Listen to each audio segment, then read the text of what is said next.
हाँ भाई, जनसंख्या को प्रभावित करने वाले कारक पढ़ेंगे आज अपन। क्या पढ़ेंगे? जनसंख्या को प्रभावित करने वाले कारक। आवाज मजे की नहीं है, पढ़ने लायक, जोरदार बोलो। जनसंख्या को प्रभावित करने वाले कारक। जनसंख्या को प्रभावित करने वाले कारक। जनसंख्या को प्रभावित नहीं करता, जनसंख्या वितरण को प्रभावित करता है। किसको? जनसंख्या वितरण को जनसंख्या वितरण को प्रभावित करने वाले कारक। जनसंख्या वितरण को प्रभावित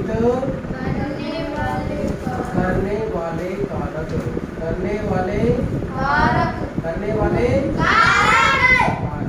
इसमें सबसे पहले आता है भौगोलिक कारक। कौन सा कारक? भौगोलिक कारक। भौगोलिक कारक कौन कौन से हो सकते हैं वो देखो ध्यान से। भौगोलिक कारक कौन से कारक बोलो? भौगोलिक कारक। भौगोलिक कारक का मतलब होता है, जैसे भौगोलिक शब्द भूगोल में इक प्रत्यय लगने से बना है। भूगोल शब्द है ना, ये शब्द कैसे बना है देखो ध्यान से। भूगोल प्लस इक प्रत्यय लगा है।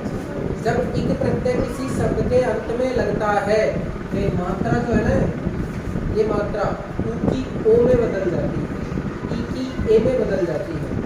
ठीक है? भौगोलिक शब्द भूगोल प्लस इक से बना है। मतलब भूगोल में क्या क्या आता है, जैसे देखो हमारा धरातल भी आ सकता है ना। धरातल का मतलब होता है स्थलाकृति। क्या होता है? स्थलाकृति।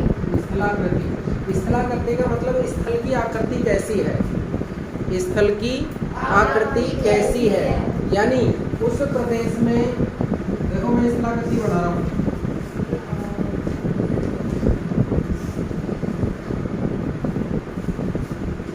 इस क्षेत्र में आप रहना निवास पसंद करेंगे? इसमें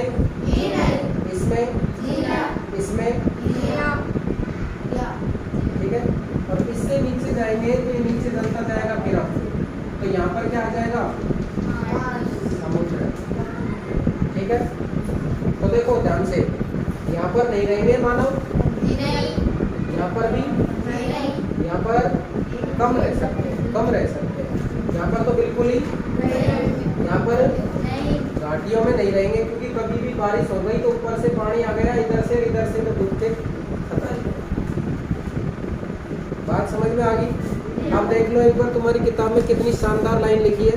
देखो कि स्थलाकृति लोग सहदेव पर्वतों और पठारों की तुलना में, ये पर्वत है, ये पठार है, इसकी तुलना में ये मैदान है, मैदानी भागों में ही रहना पसंद करते हैं, क्योंकि ये मैदानी भागों में खेती करते हैं, विनिर्माण करते हैं। विनिर्माण मतलब फैक्ट्री लगाते हैं। क्या लगाते हैं? फैक्ट्री। और सेवा क्रियाओं के लिए उपयुक्त होते हैं। गंगा के मैदान विश्व के सबसे अधिक घने बसे प्रदेश है। गंगा जैसे ये पर्वत है, जैसे हिमालय पर्वत मान ले, तो यहाँ से नदी आ रही है और यहाँ पर आकर मैदानी भाग का निर्माण कर रही है। मैदानी भागों में जलोढ़ मिट्टी पाई जाती है जो उपजाऊ होती है, खेती की अच्छी होती है खेती के लिए। तो भारत में अगर सबसे ज्यादा जनसंख्या घनत्व बसा प्रदेश पढ़ेंगे अपन, तो कौन सा क्षेत्र आएगा? गंगा का मैदान। कौन सा आएगा? गंगा का मैदान। अपन ने पढ़ा था कि वह राज्य जिसमें जनसंख्या घनत्व सबसे ज्यादा है कौन सा है? बिहार। बिहार में क्यों है? आप वैसे भी लगा सकते हैं कि उत्तर प्रदेश के बाद बिहार में गंगा नदी जाती है। ठीक है, नदियां खूब है वहाँ पर, तो गंगा नदी के आसपास का जो भी इलाका है ना, उसमें लोग ज्यादा निवास करते हैं। अपना जो गांव है ठीकरिया, कौन सा गांव? ये ठीकरिया गांव भी अपनी नदी के किनारे था। कौन सी नदी के किनारे? सावा नदी। कौन सी नदी है अपनी? ये सावा नदी के किनारे। लेकिन अब ना तो नदी आती है, हम आकर खेतों में बस गए। यहाँ पर पहले नदी के किनारे थे, सब वहाँ रहते थे, ऊपर डाए थे। जहाँ पर पानी होगा वहीं तो रहेंगे। आजकल सिस्टम हो गया, बोरवेल वगैरह तो निकाल लेते हैं, ट्यूबवेल हो गई, खटका दबाया पानी तो वैसे ही आ जाता है आजकल। लेकिन भूमि में, जमीन में भी अंदर पानी क्या रह गया? वो कम रह गया। तो पानी का भी हमें संतुलित उपयोग करना है, फालतू पानी बेकार नहीं करना है। आगे देखिएगा, तो गंगा के मैदान विश्व के सबसे अधिक बसे क्षेत्र है, जबकि एंडीज पर्वतमाला, आल्प्स पर्वतमाला और जैसे कि हमारा हिमालय पर्वत है, इस क्षेत्र में जनसंख्या कम निवास करती है। अतः स्पष्ट है कि ये क्षेत्रों में जनसंख्या घनत्व कम मिलेगा, इन क्षेत्रों में जनसंख्या घनत्व ज्यादा मिलेगा। बात समझ में आ गई? आगे देखो, दूसरा प्रभावित करने वाला कारक नंबर 1 धरातल है, नंबर 2 है जलवायु। क्या है? जलवायु। जलवायु आप समझते हो तो मैं बताऊं थोड़ा सा, जलवायु का मतलब क्या है। हमारे यहाँ पर जो मौसम है ना, कभी गर्मी का होता है, कभी सर्दी का होता है और कभी बरसात का होता है? अच्छा मौसम कौन सा है? गर्मी पसंद है क्या? जी नहीं। सर्दी पसंद है क्या? जी नहीं। ना तो अधिक गर्मी होनी चाहिए, ना अधिक सर्दी होनी चाहिए। यानी जलवायु ऐसी होनी चाहिए, कैसी? सम। कैसी जलवायु होनी चाहिए? सम। यानी न तो अधिक गर्म हो, न अधिक ठंडा हो। जलवायु का मतलब होता है कि ये जो वायु है ना हमारी, हमको दिखाई नहीं दे रही है, लेकिन हम सांस ले रहे हैं तो वायु से ही तो ले रहे हैं। आपने पढ़ा होगा ये तो, सांस लेने में ऑक्सीजन लेते हैं, कार्बन डाइऑक्साइड छोड़ते हैं, लेकिन हम उसको पकड़ सकते हैं क्या? नहीं पकड़ सकते। ठीक है, तो जो हम वायु ले रहे हैं उस वायु में भी जल की मात्रा है। अगर इस वायु में जल की मात्रा कम हो जाती है, क्या हो जाती है? कम हो जाती है, तो ये शुष्क हो जाती है, गर्म हो जाती है। और अगर इसमें जल की मात्रा ज्यादा होगी तो ये नम हो जाती है। जैसे बरसात के दिन है ना, बरसात के दिनों में नमी क्या होती है? ज्यादा होती है, नहीं होती है? और गर्मियों में नमी क्या होती है? कम। सर्दियों में भी नमी क्या होती है? ज्यादा, क्योंकि ओस पड़ती है, उस समय कोहरा होता है। बोलो, बात समझ में आई क्या? तो आप गर्म जलवायु में रहेंगे या ठंडी में रहेंगे? ठंडी में रहेंगे। तो देखो, जब संसार का मानचित्र कल्पना करो, ऊपर की तरफ देखेंगे तो यहाँ बर्फ ही बर्फ है, वहाँ जमीन नहीं है, जमीन भी बर्फ है। क्या रहेंगे ऐसी जगह पर? जी नहीं। नहीं रहेंगे। ज्यादा गर्मी पड़ेगी, वहाँ रहेंगे? जी नहीं। तो जलवायु कैसी चाहिए? समशीतोष्ण जलवायु चाहिए, जो सबसे अच्छी होती है। तो ठंडे प्रदेशों में भी लोग कम निवास करते हैं और गर्म प्रदेशों में भी लोग कम निवास करते हैं। तो दोनों की जहाँ पर संतुलन होगा, सम जलवायु होगी, वहीं पर लोग ज्यादा निवास करते हैं। बोलो, बात समझ में आ गई क्या? तीसरा हमारा इम्पोर्टेंट कारक है मृदा। मृदा यानी आप सामान्य रूप से इसको मिट्टी कहते हैं, लेकिन मिट्टी में जब ह्यूमस की मात्रा मिला दी जाती है, खाद वगैरह हम डाल देते हैं, तो वो उपजाऊ बन जाती है, जिसे हम क्या कहते हैं? मृदा कहते हैं। अगर वो मृदा उपजाऊ है तो उसमें फसल अच्छी होगी, अगर वो मृदा अनुपजाऊ है तो उसमें फसल अच्छी नहीं होगी। तो आप ऐसी जगह पर रहेंगे जहाँ पर फसल अच्छी होगी, या ऐसी जगह पर रहेंगे जहाँ पर फसल अच्छी नहीं होगी? कौन सी जगह पर रहेंगे बताओ? जहाँ फसल अच्छी होगी। तो अगर मिट्टी में उपजाऊपन होगा, जिस क्षेत्र में मिट्टी में उपजाऊपन ज्यादा होगा, फसल अच्छी होती होगी, उस क्षेत्र में जनसंख्या ज्यादा रहेगी। जबकि ऐसा क्षेत्र जहाँ पर ककरीली है, पथरीली है, या किसी कारण से वो मिट्टी अनुपजाऊ है, तो उस क्षेत्र में जनसंख्या निवास या तो नहीं करेगी या बिल्कुल ही कम करेगी। बात समझ में आ गई क्या? मृदा के बाद चौथा इंपॉर्टेंट कारक है क्या? जल। जल ही जीवन है। जल है तो कल है, यानी जल के बिना हम कितनी देर रह सकते हैं? एक दिन रह सकते हैं, 2 दिन रह सकते हैं, इससे ज्यादा नहीं रह सकते। पीने के लिए किसकी आवश्यकता पड़ेगी? पानी की आवश्यकता पड़ेगी। तो बताओ, जल जनसंख्या को प्रभावित करेगा नहीं करेगा? मैंने थोड़ी देर पहले बताया था कि हमारा जो गांव है ये सब पहले सावा नदी के पास था या नहीं था? अभी थोड़ी देर पहले आपने पढ़ा कि भारत में सबसे ज्यादा जनसंख्या वाला जो क्षेत्र है वो गंगा नदी के मैदानी भाग में है। कौन से क्षेत्र में है? गंगा नदी के क्षेत्र में है। बात समझ में आ गई क्या?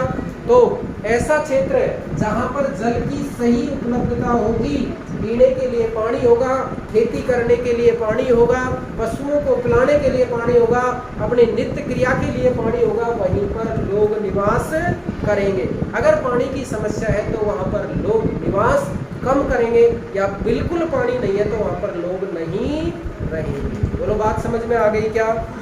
उसके बाद में अगला इम्पोर्टेंट कारक है, क्योंकि मृदा और जल होगा तो वहां पर क्या हो जाएगी? हो जाएगी कि नहीं हो जाएगी?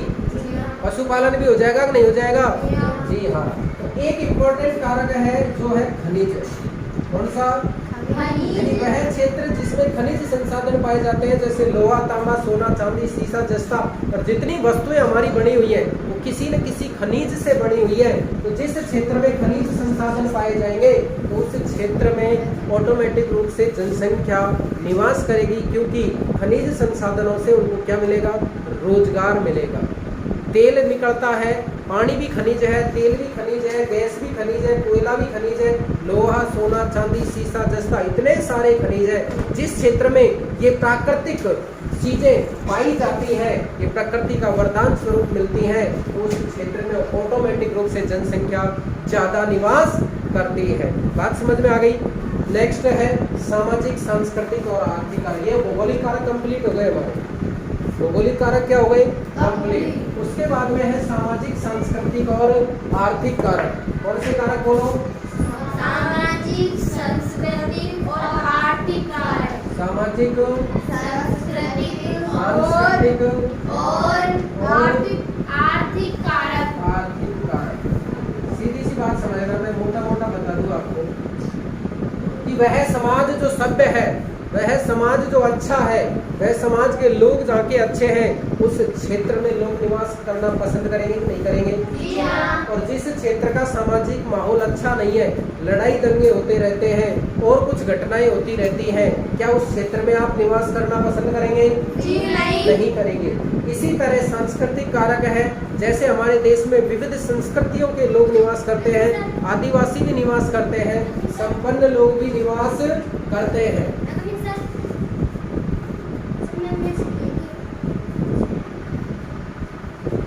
हाँ जी, तो ऐसा क्षेत्र जिसमें आदिवासी लोग निवास करते हैं, तो आदिवासी आदिवासियों के साथ ही रहेंगे, सभ्य लोगों के साथ रहेंगे। वहाँ के रीति रिवाज, त्योहार, मेले।